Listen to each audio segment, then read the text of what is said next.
పాకిస్తాన్ మరోసారి తన దుర్బుద్ధిని చాటి చెప్పింది. కుక్కతో ఒక వంకర అన్న చందంగానే పాకిస్తాన్ దుర్బుద్ధి మరోసారి బట్టబయలైంది. ప్రపంచ దేశాల ముందు మరోసారి పాకిస్తాన్ నిందితుడుగా నిలిచిపోయింది. సో ప్రస్తుతానికి పాకిస్తాన్ లో ఒక ఉగ్రవాది మరణించాడు. పాకిస్తాన్ లో ఉన్నటువంటి కొంతమంది ఉగ్ర మూకలే, పాకిస్తాన్ ప్రజలే, పాకిస్తాన్ లో ఉన్నటువంటి కొంతమంది వ్యక్తులే ఆయనని చంపేశారు, హతమార్చారు. అయితే ప్రస్తుతం ఆ ఉగ్రవాది యొక్క అంత్యక్రియల్లో పాకిస్తాన్ అధికారిక లాంఛనాలతో చేస్తోంది. అయితే ఇక్కడ పాకిస్తాన్ నుండి సైఫుల్లా ఖలీద్, వీడు లష్కర్ ఇ తోయిబాకు సంబంధించిన సంస్థకు సంబంధించిన ఒక చీఫ్ గా తెలుస్తోంది. సో సైఫుల్లా ఖలీద్ అనేటువంటి ఈ దుర్మార్గుడిని అక్కడి ప్రజలే కొట్టి చంపేశారు. అయితే సైఫుల్లా మృతదేహం పైన పాకిస్తాన్ జాతీయ జెండాను కప్పి అంత్యక్రియలు చేస్తోంది పాకిస్తాన్ ప్రభుత్వం.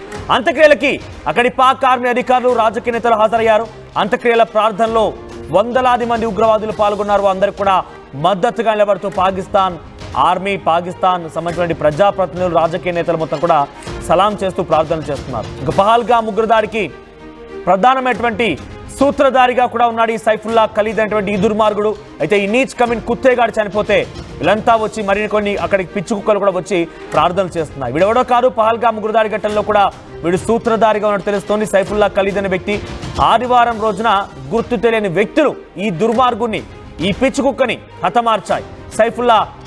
సైఫుల్లా ప్రాణం తీశాయి. అయితే లష్కర్ ఇ తోయిబా టెర్రరిస్టుల నియామకాలు చేపట్టేటువంటి వ్యక్తిగా ఈ సైఫుల్లా ఉన్నాడు. అయితే వాడిని అక్కడి ప్రజలు, అక్కడి ఉగ్రమూకలు, అక్కడి ఉగ్రవాదులే నేలమట్టం చేశారు, కుప్పకూలు చేశారు. ప్రస్తుతానికి సైఫుల్లా ఖలీద్ అనేటువంటి ఈ దుర్మార్గుడు చచ్చిపోయాడు. కానీ వాడి అంత్యక్రియల్లో పాక్ ఆర్మీ అధికారులు, పాక్ రాజకీయ నేతలు, కొన్ని వందలాది మంది ఉగ్రవాదుల సమక్షంలో వారందరికీ ప్రార్థనలు చేస్తూ అక్కడి పాకిస్తాన్ జాతీయ జెండాని వాడి ఒంటిపై కప్పి వాడికి నినాదాలు చేస్తూ వాడు ఒక సమాజ సేవకుడిగా చిత్రీకరించేటువంటి ప్రయత్నం చేస్తోంది. సో మరోసారి పాకిస్తాన్ పాపిస్ట్ బుద్ధి బట్టబయలైంది.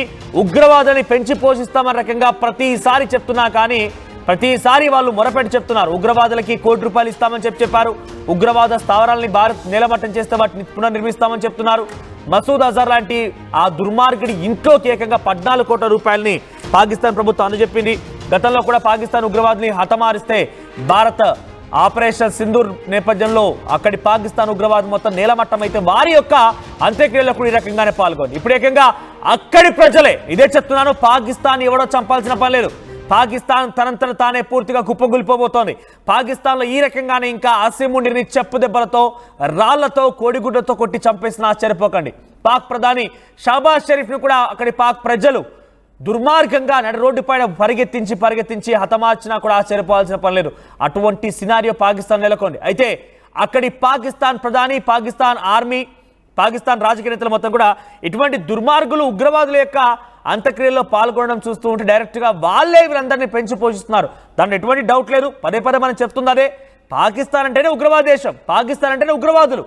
అటువంటి దేశాన్ని ఎట్టి పరిస్థితుల్లో డబ్బులు ఇవ్వకండి, ఎట్టి పరిస్థితుల్లో ఎంకరేజ్ చేయకండి అని చెప్పి పదే మనం అటు IMF ఇచ్చే నిధుల దగ్గర కానివ్వండి, FATF ఫైనాన్షియల్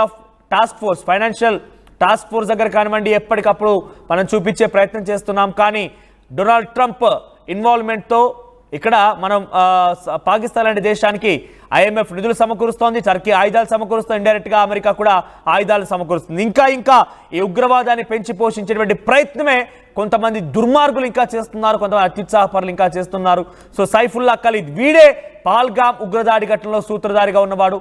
వాడిని ప్రస్తుతం అక్కడి ప్రజలే చంపేస్తే వాడి అంత్యక్రియలకి, దుర్మార్గుల యొక్క అంత్యక్రియలకి అక్కడి అధికారులు, రాజకీయ నేతలు పాల్గొనడం చూస్తుంటే మరోసారి ప్రపంచ దేశాల ముందు పాకిస్తాన్ ఉగ్రవాద దేశం అనేది నిరూపితమైంది. ఎన్నిసార్లు నిరూపితం చేసినా, ఎన్నిసార్లు వాళ్ళంతా వాళ్ళు నిరూపించుకున్నా కూడా ప్రపంచ దేశాలు ఎందుకు మరి వెనకడుగు వేస్తున్నాయి, దీని ఒక టెర్రర్ కంట్రీగా డిక్లేర్ చేయడానికి ఎందుకు వెనకడుగు వేస్తున్నాయని మాత్రం కొంత ఆశ్చర్యం వేస్తోంది.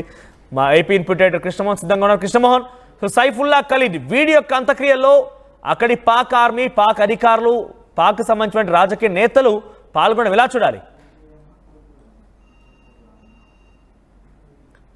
కృష్ణమోహన్, ఇంకో పేరు మనోజ్, అబూ సైఫుల్లా ఖలీద్. వీడికి అసలు పేరు రజావుల్లా నిజాముద్దీన్ ఖలీద్. అంటే వీడికి 2 పేర్లతో వీడు మొత్తం కూడా పాక్ లో ఉండి ఈ కుట్ర చర్యలన్నీ కూడా చేపడుతూ ఉన్న పరిస్థితి. వీడు కేవలం అప్పుడే ఇది ఒక్క 2 పేర్లే కాదు, వీడు చాలా పేర్ల మీద మహమ్మద్ సలీం, అలాగే వినోద్ కుమార్, రజావుల్లా అనే మారు పేర్లతో కూడా వీడు భారతదేశంలో చాలా ప్రాంతాల్లో దాడులు నిర్వహించిన పరిస్థితి. నాగ్పూర్ లో ఆర్ఎస్ఎస్ కార్యాలయం మీద కూడా దాడికి సూత్రధారి ఈ సైఫుల్లానే.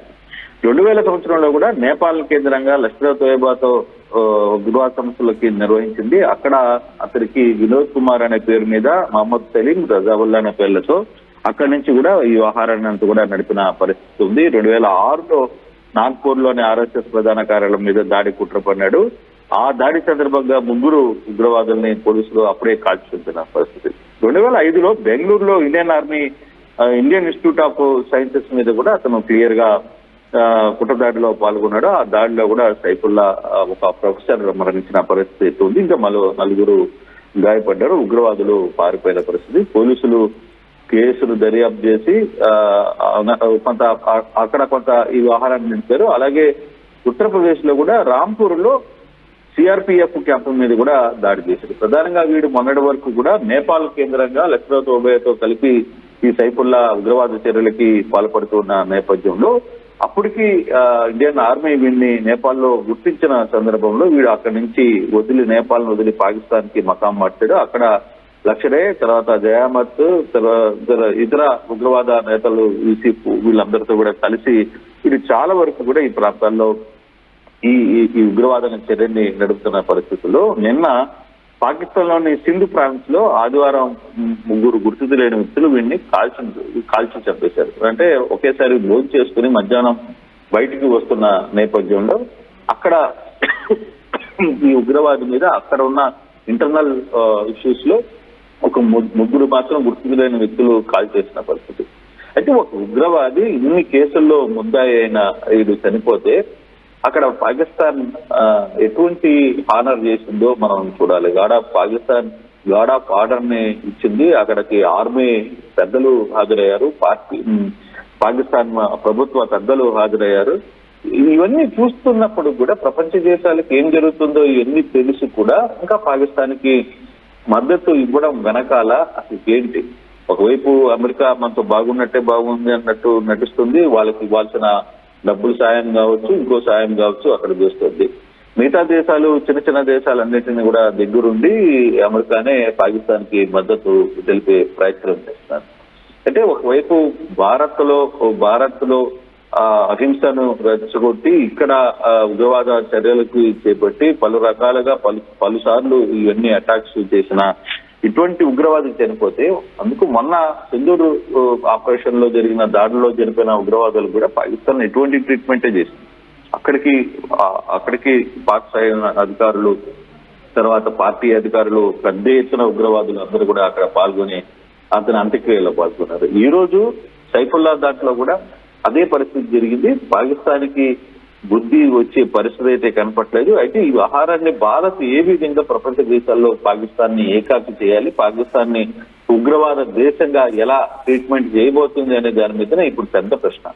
ప్రభుత్వం అంటే భారత ప్రభుత్వం ఏ విధంగా తన తీర్మానాన్ని, తన పట్టుని ప్రపంచ దేశాలకి పాకిస్తాన్ చేస్తున్న ఈ ఉగ్రవాద చర్యల్ని, ఈ పాకిస్తాన్ నిర్వహిస్తున్న ఉగ్రవాదులతో పాకిస్తాన్ ఆర్మీకి ఉన్న సంబంధాలు, అక్కడున్న అధికారులకు ఉన్న సంబంధాలన్నీ కూడా ప్రపంచ దేశాలకు ఎలా తెలియజేయాలి అనే దాని మీద ఇప్పుడు పెద్ద చర్చగా మారిపోతుంది. పాకిస్తాన్ ఇప్పటికే కొంత అమెరికాకి, బ్రిటన్, ఐరోపా కుటుంబ దేశాలకి కొన్ని టీమ్స్ ని రెడీ చేసి 32 దేశాలకి 52 మంది నేతలు వెళ్ళబోతున్నారు. ఆపరేషన్ సింధూర్ పై వీటి మీద వివిధ దేశాల నేతలతో అక్కడున్న వాళ్ళతో అందరూ కూడా మాట్లాడే ప్రయత్నం అయితే చేస్తోంది ప్రభుత్వం.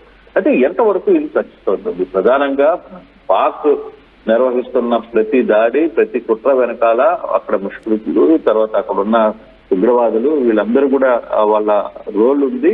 వాళ్ళు డైరెక్ట్ గా ఇన్వాల్వ్ అవుతున్నారు అనేది మొత్తం ప్రపంచానికి మొత్తానికి కూడా ఈ వీడియోలు ఇవన్నీ కూడా చూస్తున్నప్పటికీ ఇంకా IMF లాంటి దేశాల నుంచి వాళ్ళకి ఈ కోట్ల రూపాయల డబ్బులు ఎందుకు, నిధులు ఇవ్వాల్సి వచ్చిన పరిస్థితి ఎందుకు వచ్చింది? మరి ఇది మన వాదన గట్టిగా వినిపించాల్సిన అవసరం స్టార్ట్ అయింది. పూర్తిగా కూడా ఒకసారో 2 సార్లు కాదు, ఇది